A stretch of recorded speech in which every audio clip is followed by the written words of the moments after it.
Il est fin prêt pour son dernier show. Roland l'a pensé et ses proches l'ont réalisé. Un spectacle à la hauteur de cet homme exceptionnel. Roland, beaucoup de choses, Roland, hein, c'est très complexe. Enfin, une chose est certaine, c'est la classe, c'était l'intégrité, c'était l'intelligence, c'était la tolérance, beaucoup de tolérance, beaucoup de respect pour les uns et les autres, et puis la liberté, comme ça a été beaucoup dit par les autres. Mais c'est vrai, c'est un être libre, mais c'était surtout ça, tout ce que je viens de dire, qui était extraordinaire, parce que rare.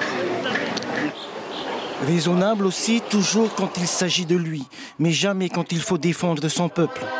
Roland a lutté jusqu'au bout, sans jamais changer de cap, fidèle à lui-même et à ses convictions. Ces familles que nous avons, qui étaient là, tous, dans différents mouvements politiques, jamais se sont agenouillés devant quiconque. C'est un peu le message qu'a lancé Oscar et qu'a lancé Michel.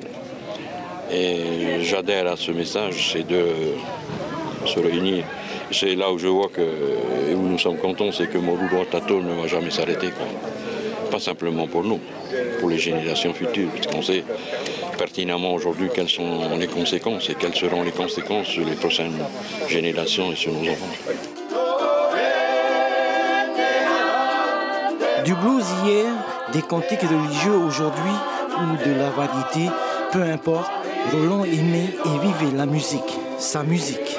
Certains diront qu'il était à lui seul toute une partition, avec un répertoire aussi grand que l'océan Pacifique.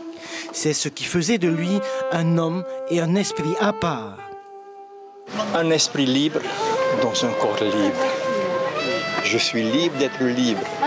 Je crois à mon sens que cette formule de Nelson Mandela colle parfaitement à la personnalité du cousin Roland.